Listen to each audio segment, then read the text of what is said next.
Assalamualaikum warahmatullahi taala wabarakatuh.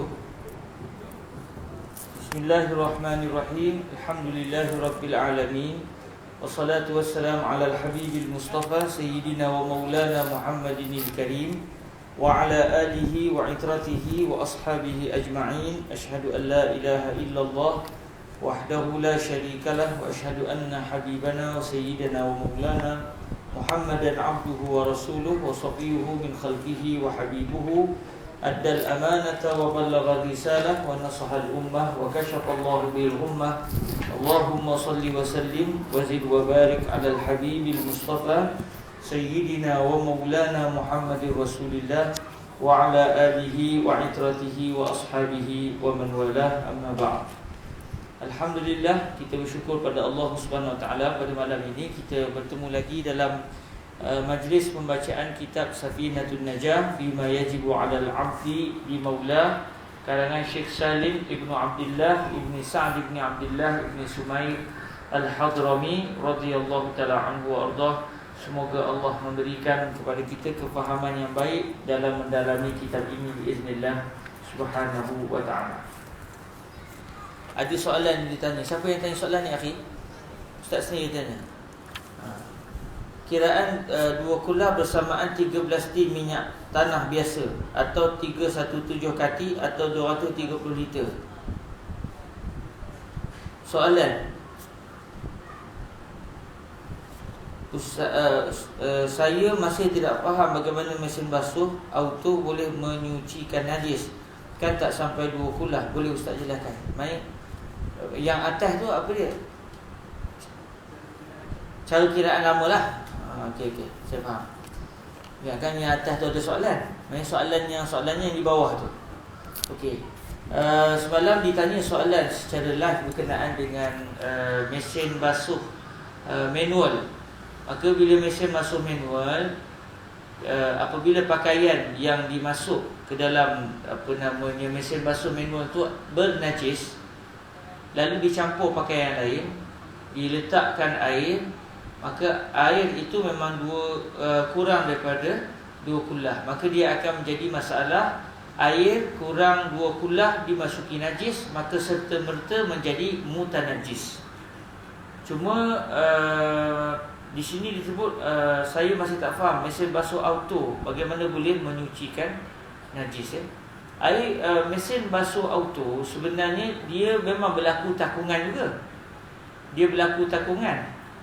Masa berlaku takungan itu, dia telah menyebabkan seluruh mesin basuh auto juga tak sampai 2 kulah. Dia juga tidak sampai 2 kulah. Jadi apabila air itu memenuhi mesin basuh auto itu, maka apa yang berlaku? Seluruh pakaian itu menjadi mutanajis. Tetapi dalam konsep mesin basuh auto, dia akan buang air tu, lepas tu dia akan keluar air baru, lepas tu dia buang. Jadi disebabkan itu berlaku laluan air mutlak ke atas pakaian yang bernajis. Jadi apabila pakaian bernajis tidak direndam di dalam air, sebaliknya dilalukan air kepadanya, maka berlakulah penyucian tersebut. Jadi dengan sebab itulah fatwa yang dinyatakan oleh para ulama kita merujuk kepada mesin basuh auto itu, dia menyucikan. Kalau pakaian itu bernajis sekalipun, dia tidak menjadi masalah. Kalau mesin basuh yang tidak auto, macam saya sebut semalam, caranya sebelum kita basuh baju tu, baju yang bernajis lah isu dia, maka kita kena hilangkan dahulu najisnya terlebih dahulu. Kita basuh sikit lah, basuh bahagian yang kena najis, supaya kawasan itu sudah tidak bernajis, kemudian masuklah dalam mesin basuh auto, mesin basuh manual contohnya, maka tak ada timbul isu. Tapi kalau kita basuh di mesin basuh manual, apa yang akan berlaku? Dia akan pusing-pusing air tu. Air yang pusing-pusing campur dengan pakaian bernajis, campur dengan pakaian lain, dalam keadaan air tu terus dalam mesin itu sampai ke sudah memang dalam situ aja.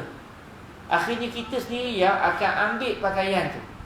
Maknanya apa yang berlaku? Pakaian itu terus menerus bernajis.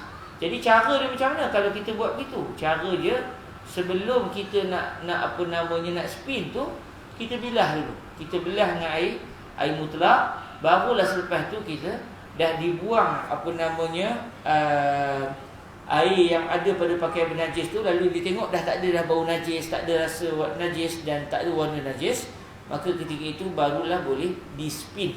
Kalau spin juga terus menerus, kering memang kering, tapi pakaian itu masih lagi bernajis. Itu secara konsep mudah dalam kita nak memahami mengapa dibezakan mesin basuh auto dan juga mesin basuh manual.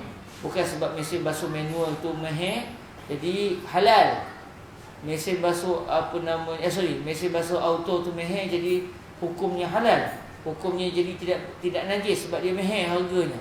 Manakala mesin basuh manual disebabkan dia murah, maka kita hukum dia bernajis. Tidak, isunya pada air yang bertakung dalam dalam mesin itu sendiri. Jelas ya? Jelas. Baik, alhamdulillah.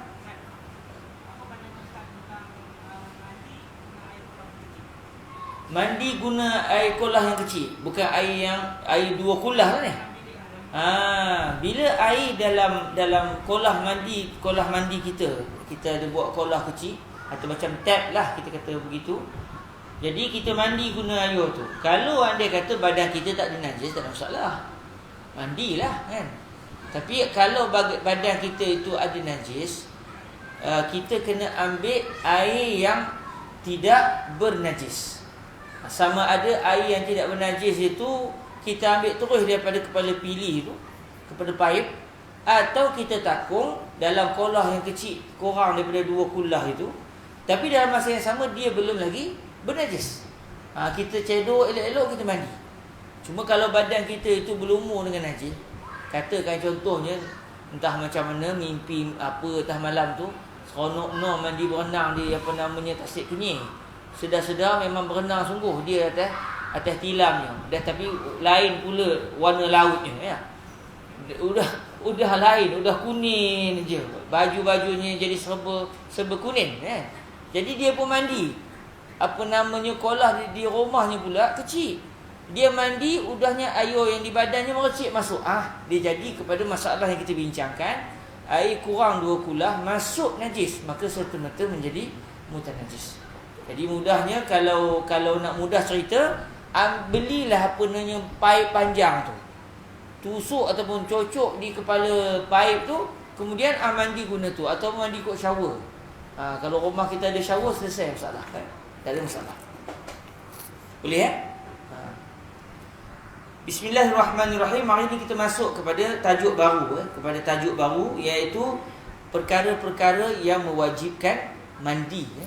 Perkara-perkara yang menyebabkan seseorang itu wajib ke atasnya untuk mandi kerana dia sudah berhadas. Dia sudah berhadas besar. Jadi ini adalah tajuk yang membicarakan tentang perkara-perkara yang berlaku ke atas diri kita.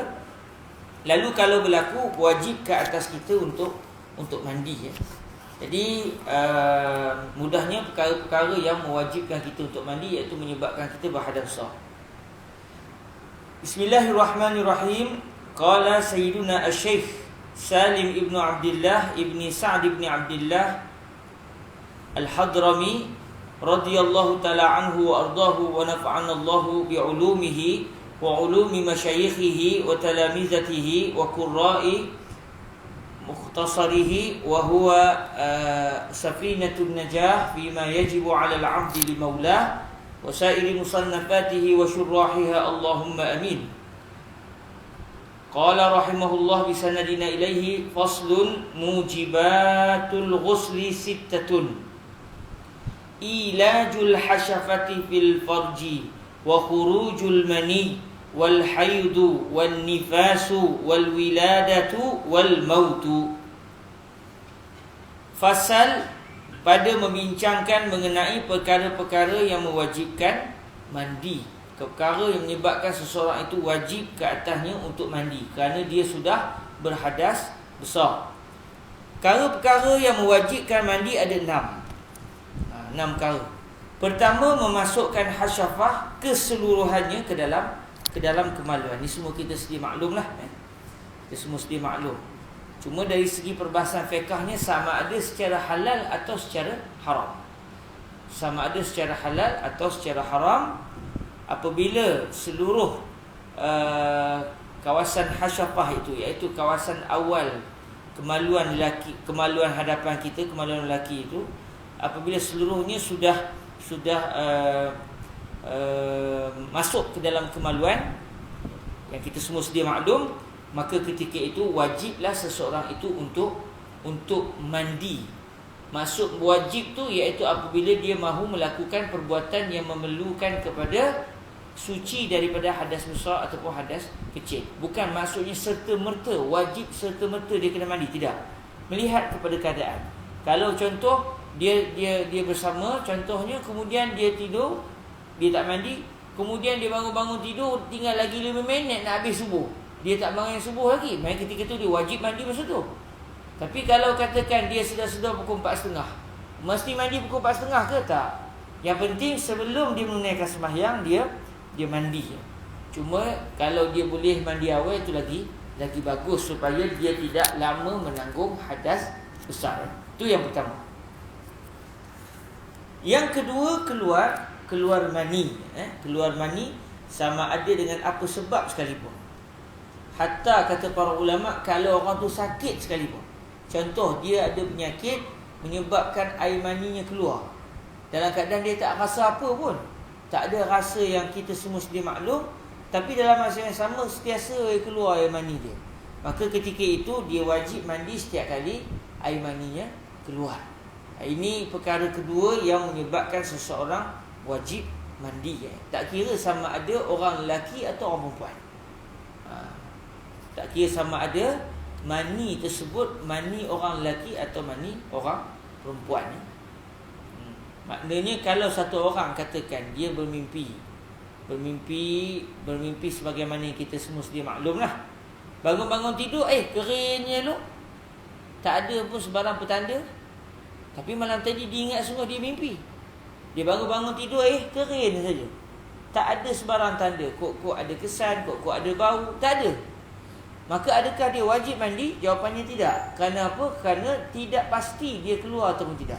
Bahkan yang pasti yang dia tengok depan mata kepala dia, tidak ada sebarang petanda yang menunjukkan dia ketika itu telah keluar air mani. Tapi kalau contoh dia bangun tidur, dia tengok tak ada, rupanya ada, dia tak perasan. Dah semayang apa semua dah, baru perasan. La haula wala quwwata illa billah. Maknanya masa dia tengok tu gelap lagi. Dia tengok kering elok. Pagi-pagi tengok, ada tanda pada bajunya atau pada seluarnya, contoh pada kainnya. Dalam malam tadi dia bermimpi.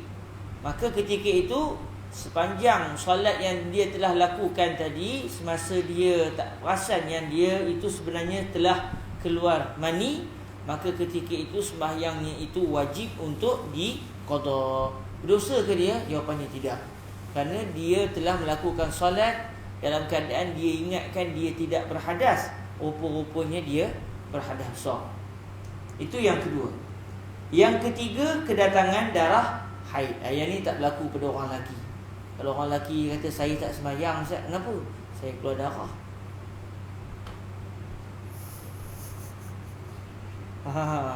Darah benda, kita khabar kena darah benda. Darahnya tu lah Ustaz, darah haid. Nanya. Kalau berlaku begitu, dilarang ketawa lah. Orang lelaki tak keluar darah. Dia kalau katakan kebetulannya keluar suruh darah di situ, pada kemaluan lelaki, kita tak khabar tu darah haid. Kita khabarlah darah apa, darah bisui ke apa benda, kita pun tak tahu, kan? Yang darah haid ni iaitu merujuk kepada golongan wanita, yang kita semua sedia maklum. Jadi apabila wanita itu kedatangan darah haid, maknanya dia sudah berhadas besar. Cuma bagi wanita, bila dia nak kena mandi? Apabila darahnya sudah berhenti. Tengoklah dia berhenti berapa hari, 7 hari ke, 8 hari ke, 10 hari ke. Selesai darah tu kering, dah tak keluar dah, maka dia pun mandi. Wajib untuk dia melakukan solat. Itu adalah darah haid. Yang keempat, kedatangan darah nifas. Darah nifas pula iaitu merujuk kepada wanita yang telah melahirkan anak. Kebiasaan wanita apabila selesai apa namanya melahirkan anak, akan adalah darah nifas. Yang kita kata, orang Melayu kata berpantang 40 hari tu. Kerana kebiasaan darah nifas itu keluar dalam tempoh 40 hari. Tapi katakan darah tu keluar 2 hari saja, elok 2 hari kering, maka ketika itu wajiblah wanita itu untuk mandi, kerana dia ketika itu sudah tidak lagi bernifas. Wajib dia mandi dan wajib dia solat. Elok 2 hari semayang keluar balik darah, maknanya belum selesai lah darah nifasnya. Maknanya yang dia semayang tadi dengan sangkaan dia telah selesai bernifas, rupanya masih belum selesai. Itu perbahasan tentang darah nifas. Cuma kena sedar, darah nifas itu merujuk kepada darah yang keluar selepas anak lahir. Adapun darah yang keluar masa nak lahir itu belum lagi dipanggil darah nifas. Dia belum lagi dipanggil darah nifas. Kita semua ada pengalaman, apabila isteri kita nak melahirkan anak, sebagai tanda yang baby tu dah nak keluar, dia akan keluar darah tanda. Darah tanda tu, turun darah dah orang kata. Jadi itu belum lagi darah nifas. Maknanya wanita ketika itu masih lagi wajib untuk mendirikan solat. Saya teringat lagi isteri saya masa di Mesir, pertama kali melahirkan anak, mana kita ada pengalaman keluar darah tu. Pagi tu dah keluar. Kita tahulah, maknanya tanya ke orang lama-lama, dia kata dah dekat tu. Memang orang doktor sana pula memang suruh isteri kita berjalan. Dia kurang berapa, saya dah terlupa lah. Dia kena sentiasa berjalan benda ni. Bila pagi tu keluar darah, bagi tahu pada doktor. Doktor kata maknanya kemungkinan besar hari ni dapat anak. Jadi akhirnya masuk waktu maghrib, isteri saya dah sakit dah. Tapi dia kata dia kata saya pun tak tahu memang ini ke tandanya. Lah saya lagi-lagi lah tak tahu. Kita orang lelaki mana kita tahu. Dan kita pula duduk jauh di sana. Entah ya entah tidak. Kemudian darah tu turun. Jadi saya kata darah itu belum lagi darah nifas. Jadi maknanya wajiblah untuk isteri saya melakukan salat maghrib. Tapi dia kata dah tak mampu dah nak rokok ni, dah sakit dah. Saya kata tak apalah, semayanglah berdiri. Semayang maghrib 3 rakaat, 3-3 berdiri. Rokoknya pun berdiri, i'tidalnya pun berdiri, sujudnya pun berdiri, tahiyat akhir pun berdiri. Tegak je begitu. Sembahyang maghrib tegak 3 rakaat, tanpa rokok, tanpa sujud. Tapi isyarat dengan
kalau orang suruh saya mengurus jenazah, jangan saya jadi tekongnya. Lupa juga kita, walaupun dalam kitab tu sebut begitu, tapi bukan kerja kita tiap-tiap hari menghadap jenazah. Jadi kita pun terlupa juga cara step tu, walaupun dah banyak kali dah mandi jenazah, tapi tak jadi tekong lagi, masih lagi menjadi pembantu-pembantu. Jadi kalau kebetulan lah takdir Allah Ta'ala kita ditakdirkan untuk menguruskan jenazah, dan tak ada orang kata apa, yang biasa berpengalaman, jangan susah hati. Uruslah jenazah itu seperti dia nak mandi wajib. Cuma mungkin cara kita tu lain, kita punya passion tu lain sikit lah. Dah first time, tak tahu pula cara. Mungkin mayat tu terpusing-pusing lah sikit, tetapi dengan kehormatan. Jangan kita buat dia macam bola pula, kan? Jadi kita pastikan seluruh badan dia itu tidak bernajis. Kemudian mudah-mudahnya kita tolak sikit perut dia tu, kita tekan sikit. Bukanlah tekan tu sampai dengan tangan-tangan kita menggeletar. Saya pernah tengok tuan-tuan, dia punya tekan perut mayat tu sampai menggeletar tangan dia. Bukan sebab dia takut ke mayat, tapi dia punya bersungguh nak menekan. Kalau orang hidup pun kalau kita tekan begitu, diterajang kita. Tapi dah mayat, kita nak buat apa, kan? Hadap je lah, kan? Tapi sepatutnya tidak begitu. Cukup dengan kita menekan dengan lembut kalau ada najis. Sebab kalau ada najis tapi tidak kita tolak dengan elok, nanti dah elok pakai kain kafan tu, terkeluar. Dah pula nak kena bersihkan, dah pula nak kena cari kafan baru. Maka dengan sebab itulah kita tekan sikit perutnya. Kemudian yang selebihnya, buatlah macam kita mandi wajib macam biasa. Pastikan seluruh jasad dia dikenakan dengan air dan selesai. Itu secara orang kata apa, secara paling mudah. Secara asasnya selesailah tanggungjawab kita kepada Allah dari sudut menguruskan mayat tersebut. Kerana ia adalah satu kefarduan, fardul kifayah. Cuma kalau kita dah mengurus jenazah ni, kena ingatlah jangan kita bercerita pula. Kalau kita menengok sebarang benda yang tak elok pada jenazah tu, jangan kita bercerita ke orang. Man satara musliman satarahullahu fid dunya wal akhirah. Siapa tutup keaiban seorang muslim, Allah akan tutup keaiban dia di akhirat nanti. Jadi yang keenam adalah meninggal dunia. Orang yang meninggal dunia wajiblah ke atas orang yang masih hidup untuk menguruskan jenazahnya, kecuali sekiranya orang yang meninggal dunia tersebut mati syahid di medan perang. Mati syahid di medan perang. Kalau berlaku peperangan antara negara Islam dengan negara bukan Islam, penting tu, sebab kalau peperangan itu berlaku di antara negara Islam dengan negara Islam, yang mati itu tidak diuruskan seperti seorang syuhada, dia diuruskan seperti jenazah yang lain. Polis contoh, berlaku tembak-menembak dia dengan perompak, kebetulan perompak tu bukan Islam, perompak tu tembak dia dan akhirnya dia gugur dalam pertempuran tersebut.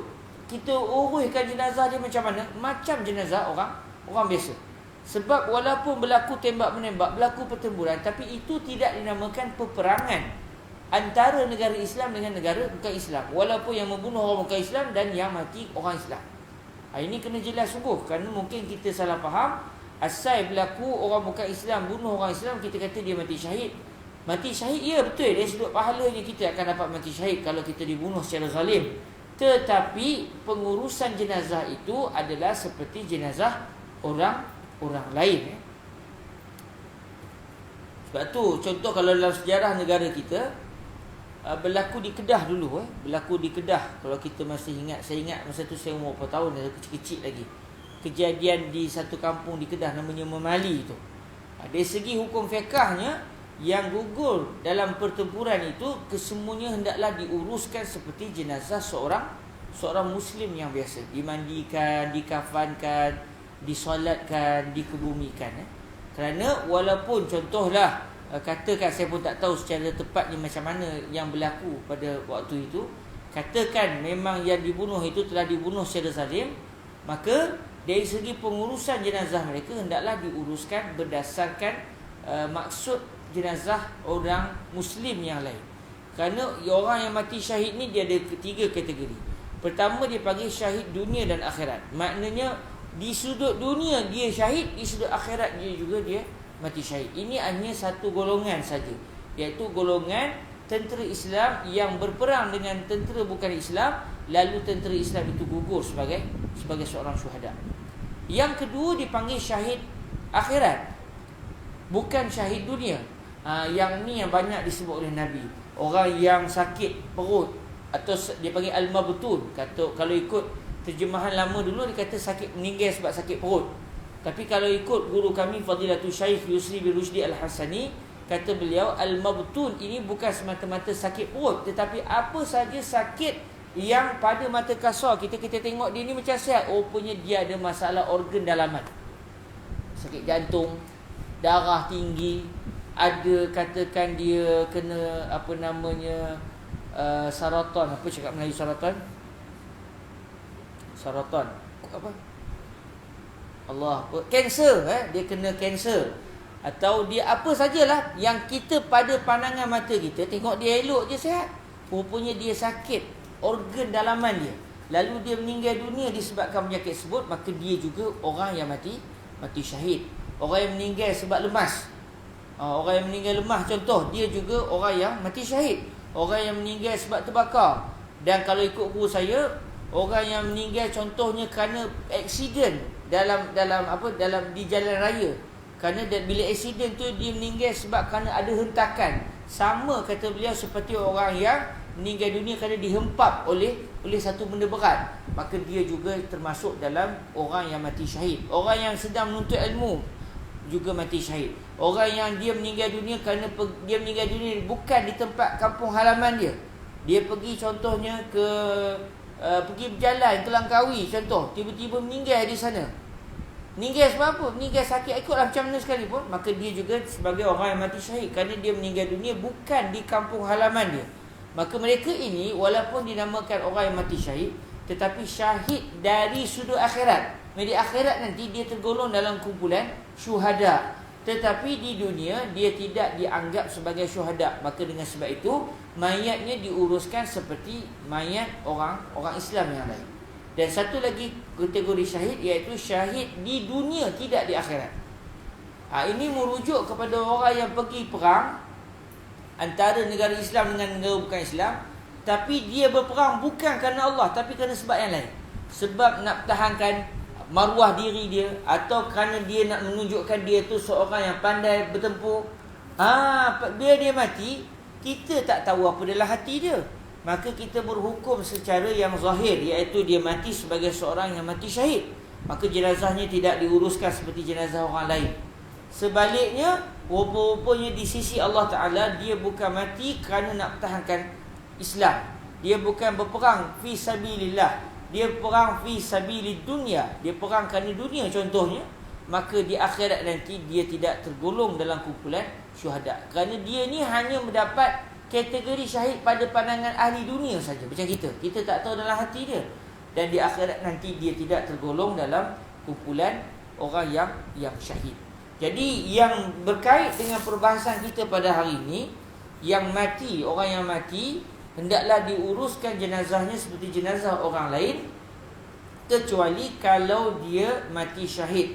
Dipanggil dalam kitab fiqh contohnya syahidul ma'rakah, meninggal disebabkan peperangan, iaitu peperangan yang melibatkan di antara negara Islam dengan negara bukan Islam.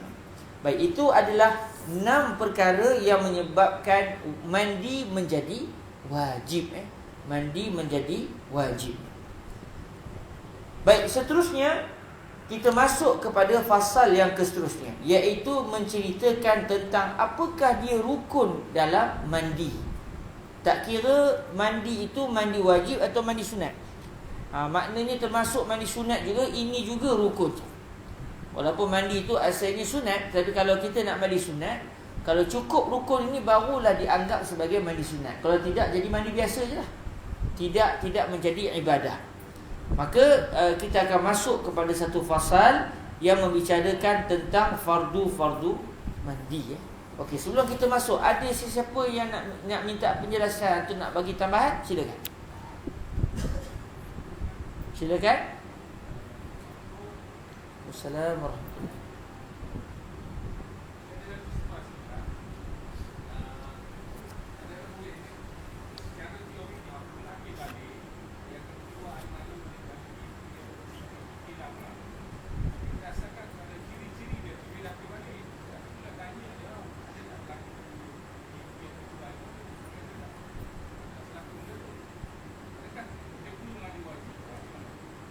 Okey.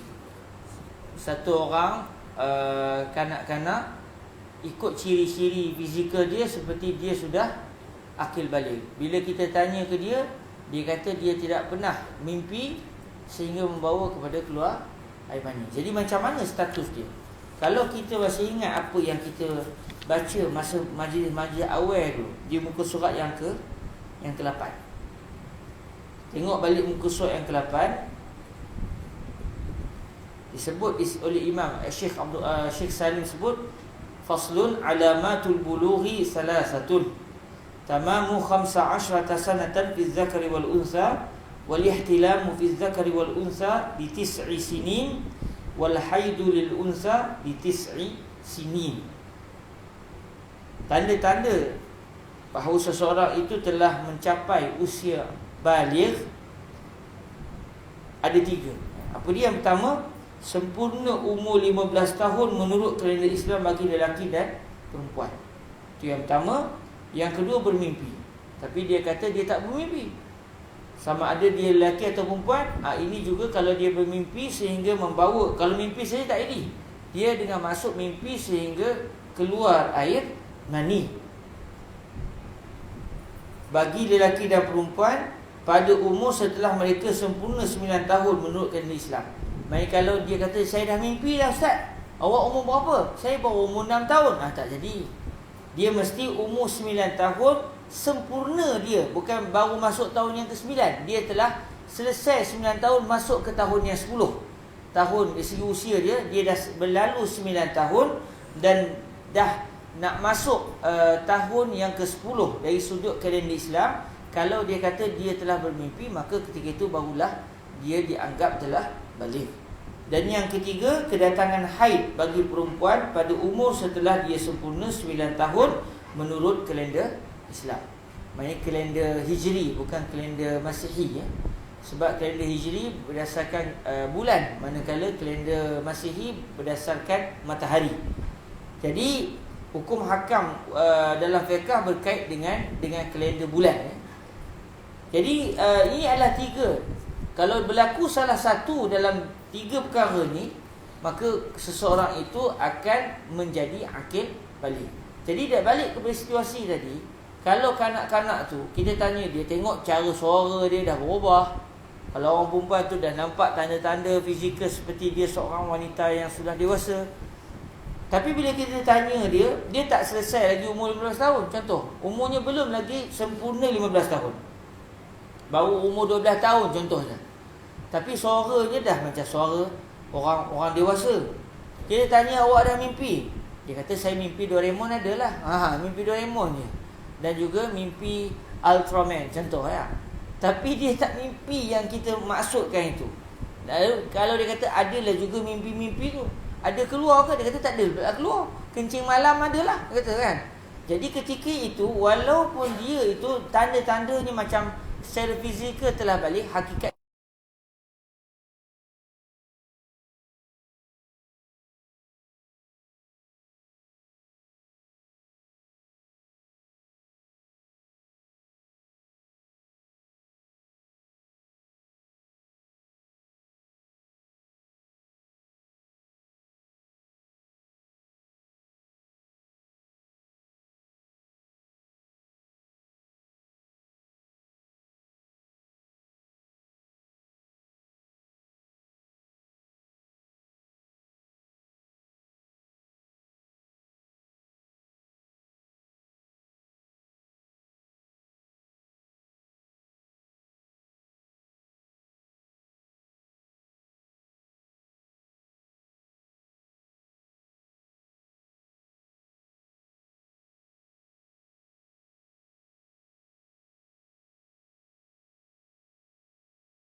Para hadirin yang dirahmati Allah Subhanahu Wa Taala, fadhal Pak Tam, silakan Pak Tam.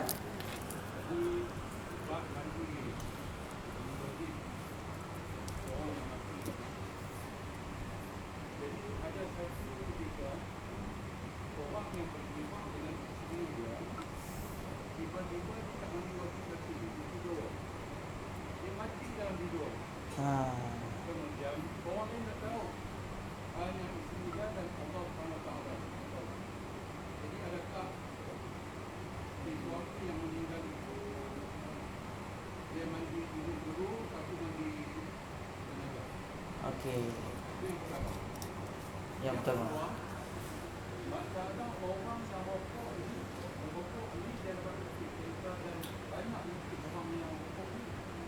Sebab ikut fatwa Perdana Muslim yang dahulu Mas Farid, dia mengatakan Al-Tabahi haram syara'an. Ini dia rokok ni, dia perbuatan dia yang haram dia buat sendiri. Adakah dalam kategori sahih atau tidak? Yang kedua, apa hukum pula dia? Yang kedua, pada Allah air yang kebelah minyak tak.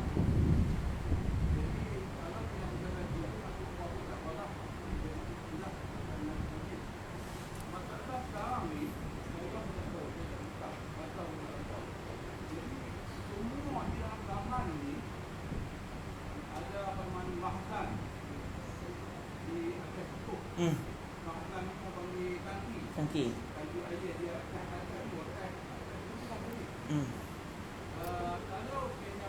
cukup, air itu salurkan supaya dia nak bagi wajib buku dia kan atau buku berapa tak cukup 13 jadi macam manakah tangki yang diasas? Jazakumullah khairah. Pak Tam tanya soalan. 3 soalan. Dah saya dah terlupa soalan. Teringat soalan yang terakhir. Soalan yang pertama tadi azan dulu kita tangguh sekejap untuk azan.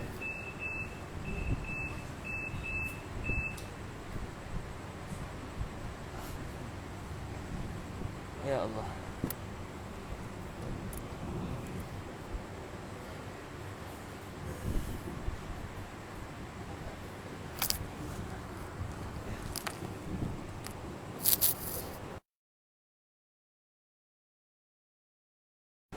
Allah. Ya Allah.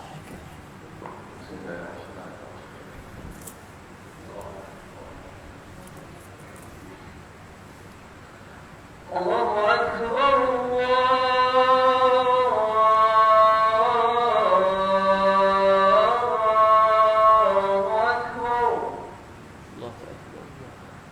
Allahu Akbar.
إله إلا الله وحده لا شريك له وأن سيدنا محمدا عبده ورسوله رضيت بالله ربا وبسيدنا محمد رسوله بالإسلام دينا اللهم رب هذه الدعوة التامة والصلاة القائمة آت سيدنا محمدا الوسيلة والفضيلة والشرف والدرجة الرفيعة وبعثه مقاما محمودا الذي وعدته إنك لا تخلف الميعاد وصلى الله على سيدنا ومولانا محمد وعلى آله وعترته وأصحابه وبارك وسلم. Baik, Fadil, Tuan Guru kita Ustaz Fatam Asy'ari ada tanya 3 soalan.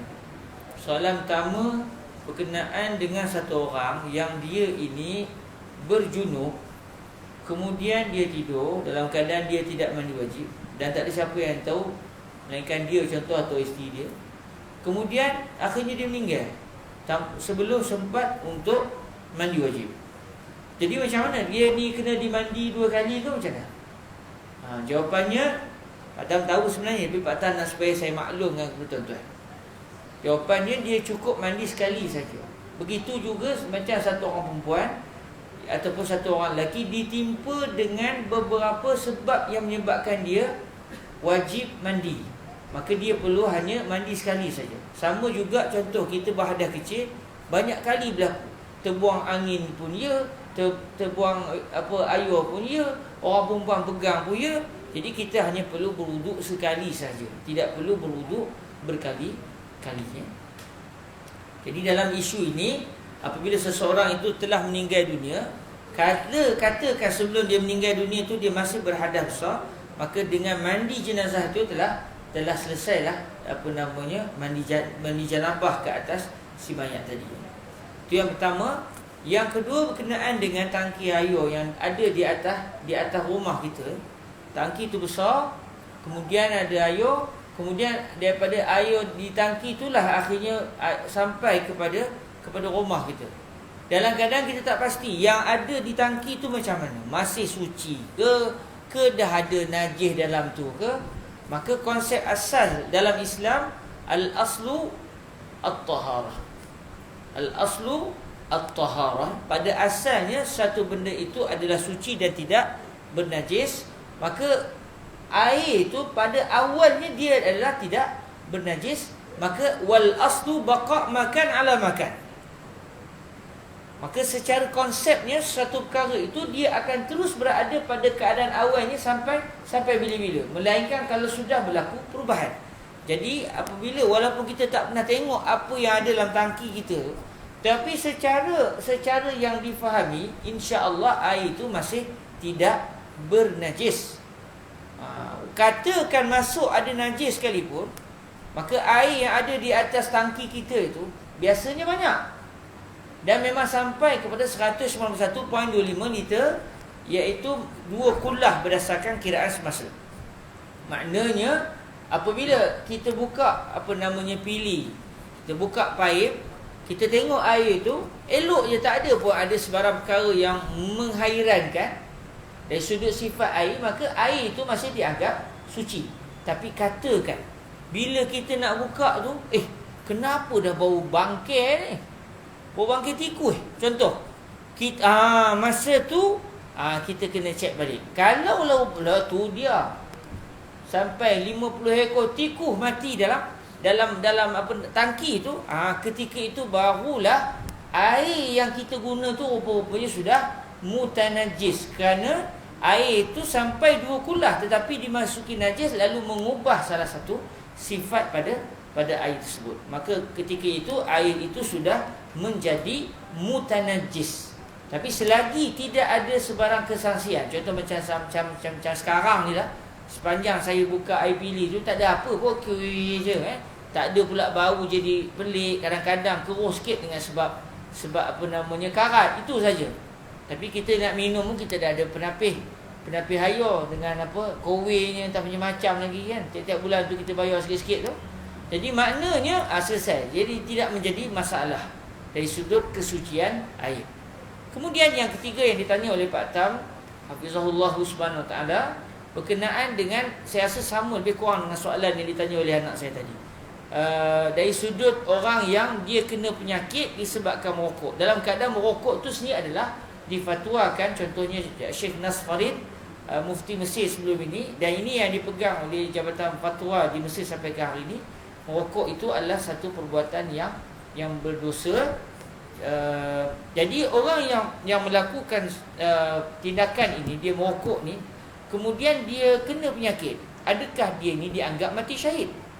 Kalau dia mati disebabkan penyakit tersebut, saya sebut tadi, secara dasarnya Nabi SAW tidak pula mensyaratkan seseorang yang mati syahid itu apabila dia termasuk dalam kategori al-mabtun, yang terkena penyakit dalaman itu, tidak pula Nabi syaratkan kalau dia mendapat penyakit itu dengan syarat bukan salah dia. Nabi sebut secara umum gitu, al-mabtun syahid. Jadi kalau kita guna konsep ini, konsep umumnya syarak, dalil syarak tadi, maka orang tadi termasuk dalam kategori orang yang mati syahid.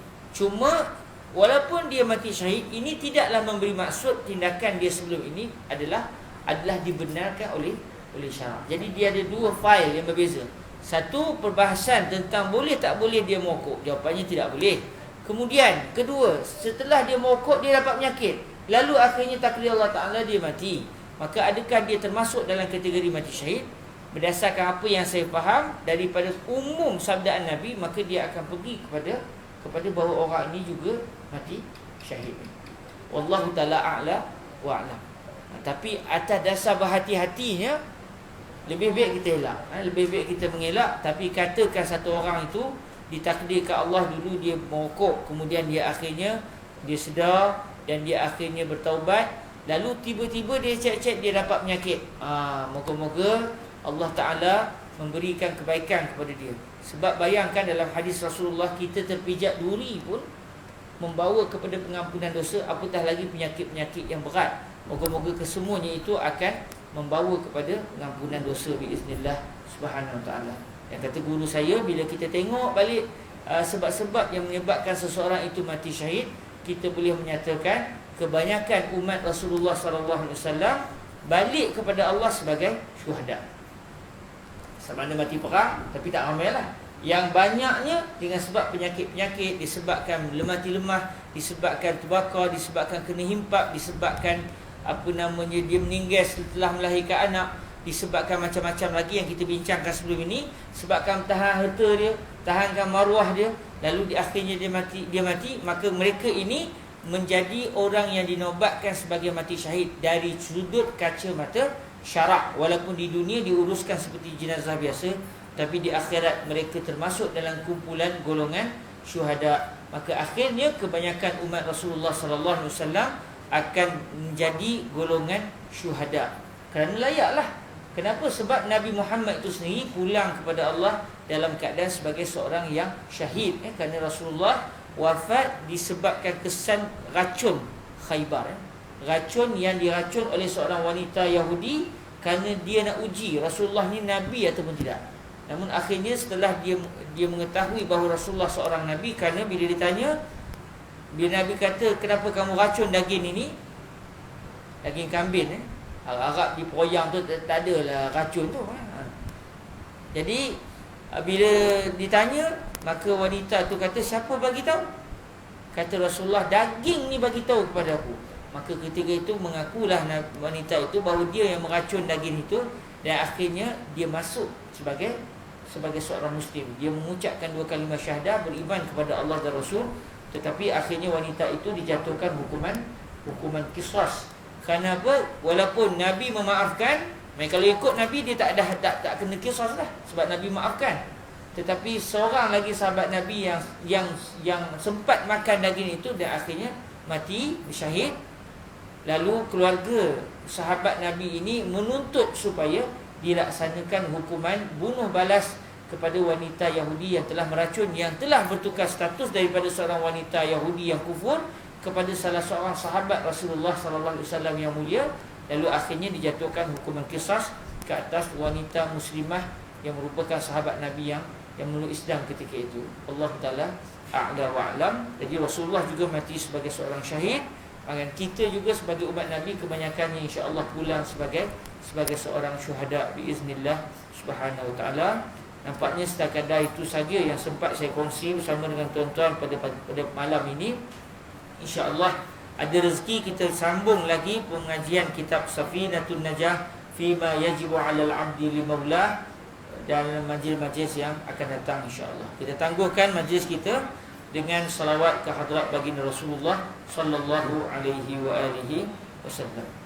Allahumma salli afdala salatin ala as'adi makhluqatika sayyidina Muhammadin wa ala alihi wa sahbihi wa sallim adada ma'lumatika wa midada kalimatika kullama ذكرك الذاكرون وغفل عن ذكره الغافلون اللهم صل أفضل صلاة على أسعد مخلوقاتك سيدنا محمد وعلى آله وصحبه وسلم عدد معلوماتك ومداد كلماتك كلما ذكرك الذاكرون وغفل عن ذكره الغافلون اللهم صل أفضل صلاة على أسعد مخلوقاتك سيدنا محمد وعلى آله وصحبه وسلم عدد معلوماتك ومداد كلماتك كلما ذكرك الذاكرون وغفل عن ذكره الغافلون وسلم ورضي الله تبارك وتعالى عن ساداتنا أصحاب رسول الله أجمعين وحسبنا الله ونعم الوكيل ولا حول ولا قوة إلا بالله العلي العظيم سبحانك اللهم وبحمدك أشهد أن لا إله إلا أنت أستغفرك وأتوب إليك بسم الله الرحمن الرحيم والعصر إن الإنسان لفي خسر إلا الذين آمنوا وعملوا الصالحات وتواصوا بالحق وتواصوا بالصبر. Jazakumullahu khaira. Dan saya minta izin lepas main isyak saya terus balik. Kebetulannya mak dengan ayah sampai. Mak nak beli belah sikit. Nak bawa ke lembah sekejap menengok orang barang di sana Jadi saya tak dapat nak bersama dengan tuan-tuan selepas isyak dalam waktu yang lama. Jazakumullah khairan. Assalamualaikum warahmatullahi wabarakatuh.